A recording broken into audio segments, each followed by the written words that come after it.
Salut tout le monde, j'espère que vous allez bien. On se retrouve dans une nouvelle vidéo et comme vous l'aurez vu dans le titre, on va parler des palettes de 2021, donc mes palettes favorites que j'avais mis dans ma vidéo best of de 2021. On va revenir dessus, voir si je les ai toujours, parce que petit spoiler, il y en a quelques-unes qui m'ont quitté en cours d'année. Donc on va voir ça ensemble tout de suite. C'est parti! On va commencer sans plus tarder par les palettes pour le teint parce que celle-ci, il n'y en a aucune qui m'a quitté au long de l'année. C'était vraiment des favorites et je les ai gardées et je les aime toujours autant. On va commencer par la Nude Gasm de Charlotte Tilbury. Ça fait déjà plus d'1 an qu'elle est sortie cette palette. Le temps passe trop vite, j'ai l'impression. Et pour moi, je l'ai trop peu utilisée. J'ai adoré en fait et j'aime toujours les deux bronzers que je mélange ensemble. Là, on a un highlighter qui est, ma foi, très joli et on a ils appellent ça un highlighter. Moi j'utilise en blush lumineux parce que je trouve ça un petit peu trop foncé pour utiliser en highlighter. Bref, c'est toujours une de mes palettes favorites, je l'aime beaucoup. Les poudres sont très fines, c'est des poudres, là les bronzers c'est des poudres un petit peu gel crème, poudre qu'on aime beaucoup, donc elle reste toujours avec moi. Une autre palette qui était dans mes favoris, c'est un trio de blush de Pat McGrath. Je crois que c'est l'année où elle a sorti ses blushs. Je dois dire que j'aime toujours autant cette palette, ça fait un petit moment que je l'ai pas sortie mais il faudrait que je la réutilise. J'adore en fait vraiment les deux blushs. L'highlighter c'est pas mon favori, mais il est pas mal du tout, hein. Il fonctionne très très bien, mais je préfère quand même les deux blushs. Cette palette est magnifique et je sais que je m'en séparerai pas du tout. Ensuite, une incontournable chez By Terry, il s'agit de la Brightening CC palette et là c'est la Beach Bomb que j'avais mis dans mes favoris parce que je crois qu'elle était sortie l'année d'avant la première, si je vous dis pas de bêtises. Je la trouve toujours aussi bien. Elle sent un petit peu moins fort la rose quand même, mais j'aime toujours autant les poudres qui sont dedans. Ça fait longtemps que je l'ai pas utilisée, mais c'est une palette que j'avais énormément utilisée pendant plusieurs mois. Il faut que je la ressorte en 2023 parce que là je l'ai trop peu utilisée ces derniers temps et les poudres CC comme ça de chez By Terry, elles sont vraiment au top du top. Et la dernière palette pour le teint, c'est encore une By Terry, c'est la Hyaluronic Hydra Powder Palette que j'ai en teinte numéro 1. J'adore ces poudres de chez By Terry. Je l'avais déjà pas mal utilisée, mais c'est vrai que je l'ai laissée de côté pour utiliser aussi les poudres que j'ai dans mon stock. Donc il va falloir que je la ressorte aussi cette année parce que je crois que je l'ai pas du tout utilisée. Il me semble que depuis que je l'ai mis dans mes favoris, je l'ai pas réutilisé. Donc pour les palettes pour le teint, je ne me suis séparée de rien du tout et ça reste toujours des palettes que j'adore. Ensuite, on va passer aux palettes pour les yeux. Je vais essayer de m'organiser pour ne rien oublier. La première, il s'agit d'un quad de chez Pat McGrath. C'est le Venus in Fleur Luxe Quad Voyeuristique Vixen. C'est un quad qui a fait énormément parler de lui quand il était sorti et je m'en suis resservie depuis et d'ailleurs ça se voit, il y a des chutes de partout. Quad en met partout, enfin j'essaye de vous montrer d'un petit peu plus près. Vous voyez ce phare là en fait il est magnifique, hein. Il n'y a pas à dire, mais du coup il fait quand même énormément de chutes je trouve, ce qui est un petit peu dommage pour l'utilisation. Mais on est sur un phare à effet un petit peu duochrome qui est magnifique, accompagné de 2 autres fards lumineux et d'un phare mat. C'est un quad que j'aime toujours autant, il est facile à utiliser, on a quand même des maquillages qui sont intenses et lumineux quand on s'en sert, donc c'est un quad que j'aime beaucoup. Je crois que là ils viennent de le ressortir avec le packaging, enfin ils ont repackagé, Pat McGrath aime bien faire ça apparemment. Ils ont repackagé ce quad avec la collection Lunar Years, si jamais vous intéressez, il est encore disponible. La avant-dernière collection des fêtes de Pat McGrath était dans mes favoris 2021, je n'ai pas acheté celle de cette année parce que la Color Story ne me correspondait pas, j'ai déjà les 2 précédentes. Je la trouve toujours aussi belle cette palette, elle est poudreuse, elle en met de partout, c'est pareil, je vous montre un petit peu, il y a de la poudre de partout. C'est un petit peu crado là-bas dedans. Ça fait longtemps que je l'ai pas ouverte elle aussi, mais il y a de très beaux fards, de magnifiques fards qu'il faudrait que je réutilise. Elle est toujours aussi belle et c'est toujours de la bonne qualité. Après j'ai découvert les Mothership, c'est un autre level, mais là pour avoir du Pat McGrath de bonne qualité à un prix assez avantageux, ce genre de collection là des fêtes, je vous les recommande. Ensuite j'avais mis la Martin Cosmetics palette, la 669 que j'ai revendue parce que en fait quand je la regardais j'arrivais pas à être inspirée et à trouver des idées de maquillage et j'ai pas l'habitude de faire des maquillages qui sont totalement sombres comme le veut cette palette. J'aurais pu la garder pour la collection parce que c'est un très bel objet, hein, il faut dire ce qui est, ou pour me maquiller de temps en temps avec, mais j'aime bien avoir des palettes qui me servent régulièrement et que quand je les regarde je suis inspirée immédiatement. Du coup j'ai décidé de m'en séparer et voilà, je l'avais revendue, mais c'était quand même des fards de bonne qualité. Les Color Story Martin Cosmetics sont très bien, mais le problème c'est que je vais pas me servir de tous les fards à chaque fois, c'est un peu trop coloré par rapport à ce que j'aime moi. Donc voilà, et puis la qualité des fards, les lumineux, j'ai mieux dans ma collection, donc c'est pour ça que j'ai préféré m'en séparer. Ensuite, j'avais mis la Glam Shop Totally Blask Nude. Je l'ai remis dans mes favoris, celle-ci. J'avais complètement oublié que je l'avais mis dans mes favoris l'année dernière. Et je vous la remontre du coup, et je vais pas m'étaler sur le sujet parce que j'ai pas changé d'avis dessus. Si vous voulez une palette, je crois qu'elle est encore disponible, hein. Si vous voulez une palette que de lumineux de chez Glam Shop et que vous avez du mal à vous décider, vous avez celle-ci où vous regroupez plusieurs textures de lumineux. Alors après, vous n'avez pas les duochrome Glam Shop dedans, mais on a quand même un bel échantillon de fards qui sont plus beaux les uns que les autres. Et en plus je crois qu'elle est pas hyper chère à l'achat. Donc voilà, si vous voulez une palette Glam Shop, celle-ci je vous la recommande. Et vous voyez, je l'ai toujours et ça fait 2 années de suite qu'elle est dans mes favoris. Ensuite j'ai la Beauty Bay The Golden Age que je possède toujours et que j'ai esquinté en mettant un doigt dedans, j'ai l'impression. Je sais pas ce que j'ai fait. Elle se présente comme celle-ci, je crois qu'elle est toujours à la vente chez Beauty Bay, ça vaut à peu près 5 €. Elle est sublime. Vous voyez, il y a 5 fards lumineux et vous avez 4 fards mat et elle est parfaite pour tous les jours. La qualité des fards, j'ai commencé vraiment à aimer Beauty Bay avec cette palette là. Et si vous cherchez une petite palette de neutre comme ça avec un peu de doré, je vous la recommande, elle est magnifique. En plus ça coûte vraiment rien. Penchez-vous sur les palettes Beauty Bay, hein. Franchement c'est de toute beauté. Donc voilà, elle est toujours dans ma collection celle-ci et comme toutes les autres j'aimerais la réutiliser. Il y en avait une autre que j'avais mis de Beauty Bay, c'était la Age of Opulence qui, je me suis pas séparée d'elle à cause de la qualité mais plutôt à cause de la color story parce que j'arrivais pas non plus à m'en servir et je me suis dit que je m'en servirais pas comme une palette pour le quotidien. Et du coup je me suis dit que de toute façon Beauty Bay sortait des palettes où on retrouvait quand même les fards assez régulièrement, donc je me suis dit que j'allais sûrement retrouver ces fards là. J'ai revendu cette palette sans regret, même si c'était vraiment de l'excellente qualité, parce que je sais que je vais retrouver les teintes tout au long des palettes Beauty Bay. Et là j'en ai racheté quelques-unes qui me plaisent beaucoup, que j'ai pas encore utilisées, la New Mood, la Dark Fantasy, tout ça. Et voilà. J'avais maintenant chez Natasha plusieurs palettes à vous montrer. J'avais aimé la Natasha Denona Mini Metropolis qui était vendue au moment des fêtes de l'année 2021. Et en fait j'aime toujours autant cette palette, même si je m'en suis pas resservie depuis. J'aime toujours la Color Story. Vous avez toujours ces 3 fards là qui étaient tirés de la Metropolis classique que j'ai. Comme je vous avais dit, c'est une mini palette que j'aime beaucoup parce que du coup vous avez un maquillage assez original avec peu de fards, donc voilà, les fards sont de très bonne qualité, c'est Natasha bien évidemment.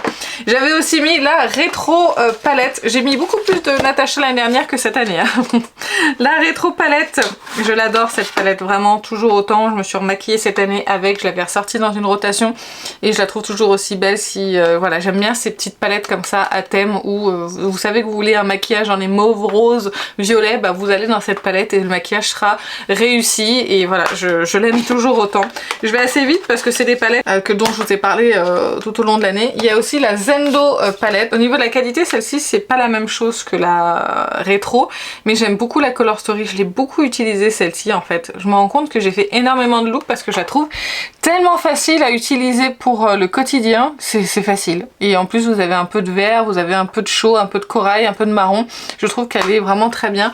Elle avait été, je trouve, sous-estimée. Alors peut-être pas à tort parce que c'est vrai qu'on n'a pas les fards métalliques Natasha Denona qu'on a l'habitude dedans, mais je trouve qu'au niveau de la Color Story elle est vraiment très très bien. Il y avait également la Natasha Denona Circo Loco, magnifique palette de couleurs comme ça. Elle est sublime cette palette, les fards sont tellement intenses dedans, mais vraiment c'est la Natasha qui a les fards les plus métalliques, je dirais, de toutes celles que je possède. Ils sont sublimes, vraiment c'est de toute beauté.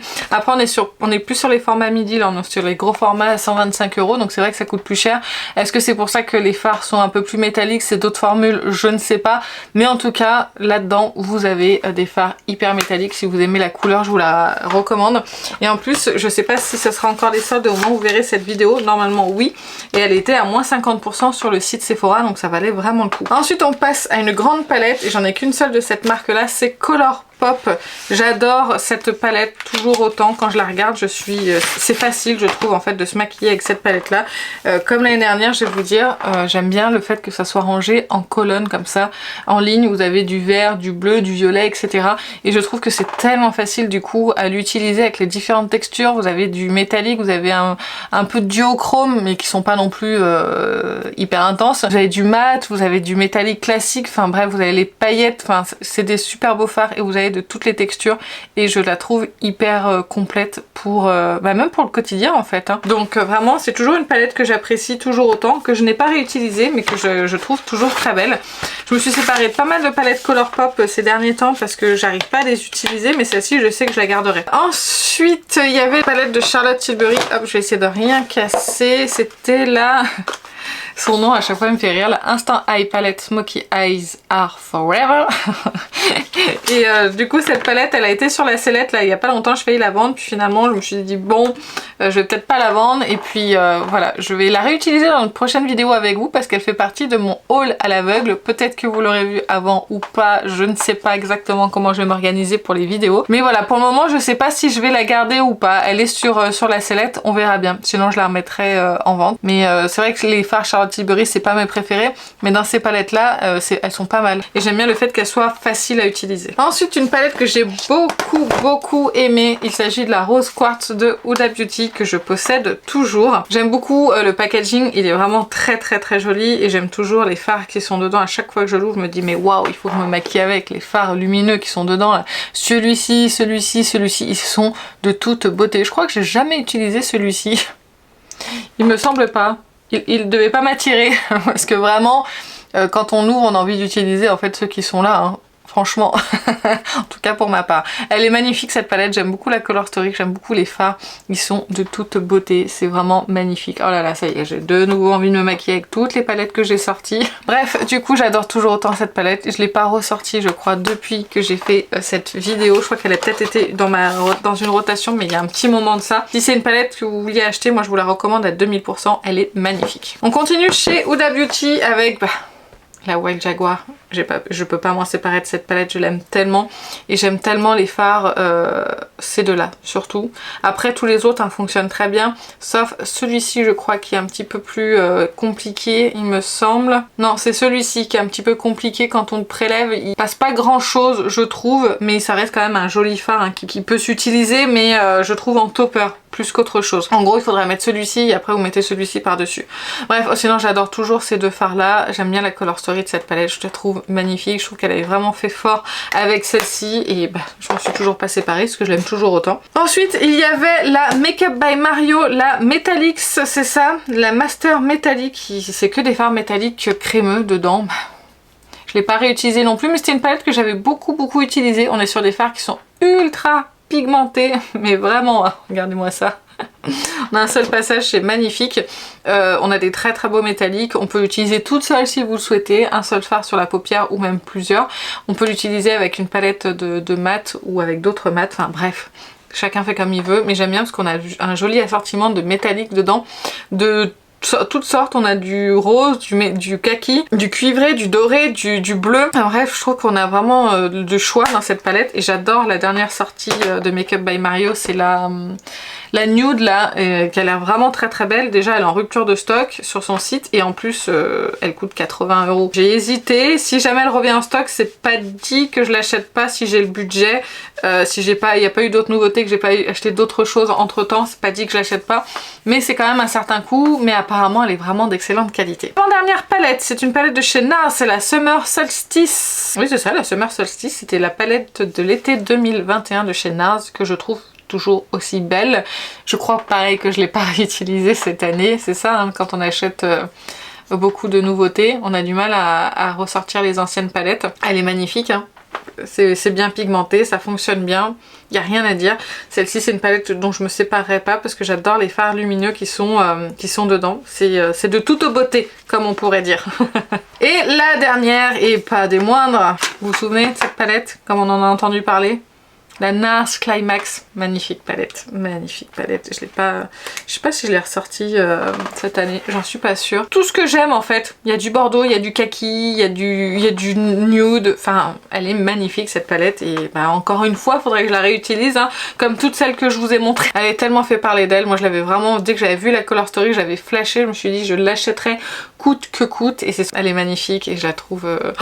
ça fait longtemps que je l'ai pas utilisée, les fards sont vraiment crémeux, c'est super beau. Regardez comme c'est lumineux. Ouais, celle-ci c'est vraiment une palette que j'ai envie de ressortir dans très peu de temps. C'est magnifique, vraiment c'est magnifique. Ben voilà, ça y est, je vous ai montré toutes les palettes que j'ai, qui étaient dans mes favoris 2021. Vous avez vu, je me suis séparée que de 2 palettes. Je trouve que c'est plutôt pas mal. 2 palettes surtout, ça va, je trouve. Donc je m'étais pas trop plantée sur mes favoris, ça veut dire que c'était vraiment des palettes que j'ai adoré utiliser. Enfin voilà, j'espère que cette vidéo vous a plu. Si jamais vous avez des palettes que vous possédez dans votre collection, que je vous ai montré ici, n'hésitez pas à me le dire en commentaire, ça m'intéresse de savoir si vous aussi vous avez conservé vos palettes de 2021. Sur ce, je vais vous laisser, je vous fais plein d'énormes bisous et je vous dis à très bientôt. Salut!